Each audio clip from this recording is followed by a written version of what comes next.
Welcome back to Movies TV Mad. You can follow me on Twitter at Movies TV Mad, and welcome to Saturday's edition of the DC Report. Wonder Woman 3 gets exciting script update from director. I can hardly contain myself. After the success of Wonder Woman 84, oh, the success. It wasn't successful in movie theatres because of the pandemic. It did okay in HBO Max in 2020. The attention now shifts to Wonder Woman 3. Despite initial concerns from director Patty Jenkins that the prequel is going to be made, reports have revealed that the movie is in development with production aiming to begin in 2023 at the earliest. Right, so let's give you a bit of history here. Wonder Woman 3 was greenlit as soon as Wonder Woman 84 was released. But it wasn't greenlit by David Zaslav and Warner Brothers Discovery. They weren't there then. It was greenlit by Toby Emmerich and Walter Hamada. Walter Hamada is going very, very soon, and Toby Emmerich is gone. Surely, this makes this nightmare scenario in doubt. Hopefully. Anyway, since then, updates about Wonder Woman 3 have been minimal. Lead star Gal Gadot previously shared in early January that the script is being developed, noting that it will be a while before filming starts. Moreover, back in April, Gadot also mentioned that she is in constant communication with Jenkins about the development of the third movie. Now an important update about Wonder Woman 3 has emerged online. Wonder Woman 3's final scene now written. Speaking as a guest at this year's Matera Film Festival in Italy, DCEU director Patty Jenkins provided an exciting update about the development of Wonder Woman 3. During the discussion, Jenkins was asked how many more Wonder Woman films is she willing to do. The veteran filmmaker first responded by admitting that she believes in the DC heroine, noting she finds it so powerful to create something where she inspires not just herself, but the audience as well. This is what Patty had to say. Well, that's a funny question. It's not funny at all. Because every single time I've done this, I've always thought after making Monster, which you just saw, I didn't ever think that I would ever be a tentpole director. I thought I was going to do a lot of different kinds of things. However, I believe in Wonder Woman, and I found it so powerful to make something where you can try to not only inspire yourself to be better through it, but also try to help to be one of the people modeling that for myself and for others through this metaphor. And so I see myself hooked. Jenkins then surprisingly confirmed that she has already written the final scene of Wonder Woman 3 last week, while also teasing that she's interested to see what happens next. The Rogue Squadron director, she's been sacked. As soon as Kathleen Kennedy saw Wonder Woman 84, she removed her from Rogue Squadron. No one wants to work with this woman anymore. Let's be absolutely clear about that. The Rogue Squadron director also shared that Warner Brothers asked them to think of ways to do more, seemingly hinting the prequel is not the end of the line for the character. Right, I'm going to read out what else she said. But I'm pretty clear that this is Toby Emmerich who asked her this and not David Zaslav. But I will digress and we will carry on with this. And so where I said that I was only going to do one, then oh my God, I have to do two. And then I find myself saying, oh my God, I'm antsy to do three. And so even now I say that's it, because I always plan a 3-movie arc. There is a story that goes through these 3 different movies as a whole. But even now I just wrote last week the final scene of Wonder Woman 3. And I thought I might be interested to see what happens next. So you'll never know. They have asked us to think of ways to do more, and it accidentally happens. But you'll never know. I have a lot of other films that I'm excited to do as well. And I love Gal Gadot, so that makes it better too. So, yes, it's very, very interesting the way she says they have asked us to see what we can do and to do more. But we don't know who asked her to do this. Toby Emmerich or David Zaslav. I would say that David Zaslav would have to be insane to ask her to shape the future of the Wonder Woman franchise. When will Wonder Woman 3 get released? Patty Jenkins' confirmation that she finished writing the final scene of Wonder Woman 3 is a promising sign, and this could indicate that at least one draft is finished and ready for review. Yeah, this is just the first draft, everyone. She hasn't even showed it to Zaslav. I can tell you that Alan Horn and David Zaslav are the ones directly greenlighting DC content, because it's about protecting the DC brand. As soon as they read this piece of shit, they're either going to tell her to rewrite it, because she will rewrite it. You don't just do one draft of a script. Anybody who's anybody knows that. But this is not going to happen, everyone. So if you're worried about this, I don't know if you're excited about this, and I don't know how you could be, but if you're worried about this, don't worry. She ain't going to get to do this movie. The timing of this update is also fitting since 2023 is fast approaching. Based on this news, it's safe to assume that filming is slated to begin sometime in mid-2023 or the latter portion of the year. Given that production for Wonder Woman 84 took 6 months to finish, this would hint that a similar time frame will be incorporated for the prequel. Considering the length of post-production and potential reshoots, it's possible that Wonder Woman 3 could be eyeing a late 2024 or 2025 release. This timeline would give the cast and crew ample time to work on the movie. Meanwhile, Jenkins' remarks about Warner Brothers' request for them to think of ways to continue Wonder Woman's story in the DCEU is an exciting development, since it means that the Amazon heroine is here to stay for more storylines set in their universe. No matter who's involved with Wonder Woman, Patty Jenkins, someone else, David Zaslav has already said, I want the Trinity, I want Superman, I want Batman, I want Wonder Woman. They're the things that are going to put butts in DC seats. No question about that. But let's get into this. I didn't see anything here that kind of tells me Patty Jenkins is in and locked for the future of the DC Extended Universe. She's just completed a script, a first draft for a script that's taken her nearly 2 years to complete. She will have to show this script to David Zaslav and Alan Horn. I predict they are going to pass on this script. Just wait and see. Or if they're insane, they'll tell her to take another shot at it. And eventually, they'll either say to her, you're not directing this, but we'll give you a production credit. I think this is the only way around this disastrous situation. I will say it again. Wonder Woman 84 was a disaster. Patty Jenkins is an SJW, as we saw in Wonder Woman 84. But it's not just her extremism that's the problem. She doesn't believe that Wonder Woman should have her sword and her shield. She believes Wonder Woman is a pacifist. Read the fucking comics. Even see the animation. She's not a fucking pacifist. Now, Patty doesn't see the comics as the origin material. She loves Linda Carter's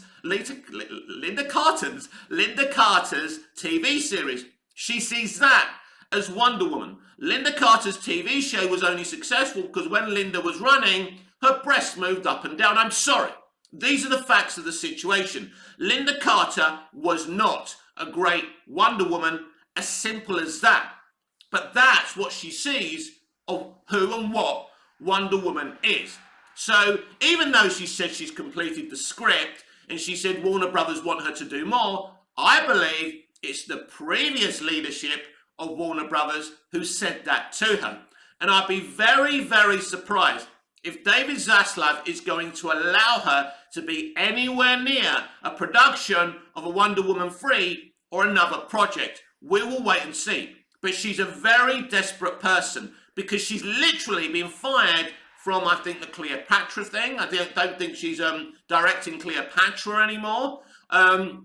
Star Wars Rogue Squadron was a disaster for her because she's a very average director. Now she keeps on talking about Monster because somehow she made a good indie movie. She probably is a good director.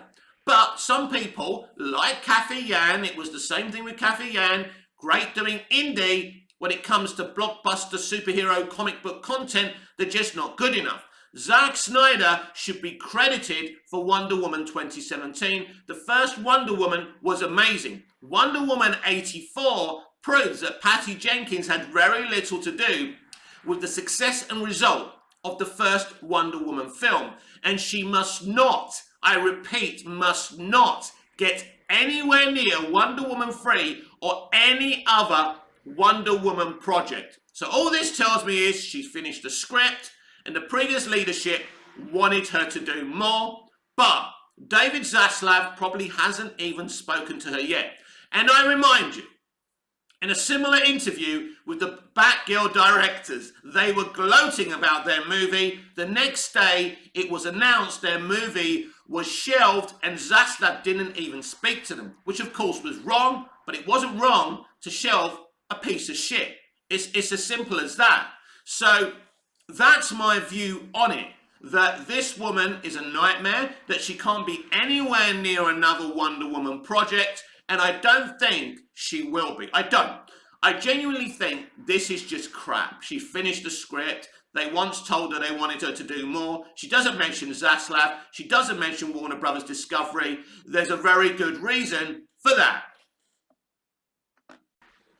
In more uplifting DC news, Keanu Reeves, we know, is doing Constantine 2. Very exciting. It's something Keanu has been wanting to do for the past 10, 15 years. And we've heard something very interesting here. So 2 months after Hulu officially confirmed that Keanu Reeves would lead its Devil in the White City series from Martin Scorsese and Leonardo DiCaprio, the Matrix favourite has exited the project. I can tell you exclusively he's exited the project because he's focusing on Constantine 2. Now, Keanu is also going to star and direct in his own comic book movie or something like that. I hope Warner Brothers Discovery get this and Disney doesn't. I don't want Keanu anywhere near Disney. Anyway, that's an update. Here's another update for you. Craig Zabel, Mayor of Easttown, will direct the first 2 episodes of the upcoming The Batman spin-off, The Penguin. So, very exciting, a very exciting update there as well. Now, we spoke about the haircut yesterday and how David Ayer showed a fan his haircut, which is amazing. Someone's actually seen, someone out there, a fan, has seen the haircut. And I'm so jealous. There are rumours now that David Ayer will show Warner Brothers Discovery and David Zaslav the haircut in November. And to mark this occasion, the Release the Haircut movement are going to be doing a trend, a hashtag on November the 5th. So if you want to get involved, if you want that to happen, please get involved with Release the Haircut. Now, this will not be released on HBO Max. If they do this, this will be released in theatres. Now, interestingly, there is a spare date going. Now, a few people have been talking about a mystery DC movie which is going to be or was going to be released in September. I think that was Batgirl, although Batgirl was supposed to be a Christmas movie, so that's interesting. Anyway, there is a place going spare. Now, DC have got 4 DC Extended Universe movies coming out next year. Do we really need a 5th, or would it be better for the haircut to come out in 2024? That would be a long way. I want to see it sooner the better. Of course, this could all be bullshit, and maybe Warner Brothers Discovery and David Zaslav are not going to see this film. But it sounds like David finally gets what he deserves. I don't think Zack helped him enough, supported him enough when his film was going to be released. Zack should have made it clear. The haircut must be released before mine because narratively it makes sense. But obviously it doesn't look like we're going to continue with the Snyderverse anyway, so that doesn't matter. But David Ayer's been a good soldier. He supported James Gunn's The Suicide Squad, and Peacemaker. James Gunn and David Ayer have become very good friends. That has helped to no ends. I hope this is true. I hope David Zaslav does ratify the release of the haircut. Now, according to the person who's seen it, it's 2 hours, 23 minutes. It's a totally different narrative, a totally different film, and I can't wait to see it. This is really good news, and for it to be released in movie theatres would be amazing. I don't want any DC content released on HBO Max because I don't have access to HBO Max. Many people around the world, many DC fans, don't have access to HBO Max. So that's not fair. And let's focus on the movie theatre experience. It's not like the Snyder Cut. It's not a 4-hour movie, so you can release it in movie theatres. So this is an interesting development, and let's hope we finally get to see the Air Cut. Take a look at this. Now, Matt Ramos Soups did this comparison. So The Rock, we've got a poster of The Rock in his Black Adam throne, on his Black Adam throne, and then you've got the original comic book piece of artwork there with a similar picture. So that's amazing. So The Rock has really tried hard to make this comic book accurate. So if we just get a closer look now at The Rock as Black Adam on his throne, it's pretty fucking awesome. The Rock is a hype engine. The Rock loves this shit. We love him for loving this shit. We love him for his efforts to bring back Henry Cavill's Superman to the DC Extended Universe.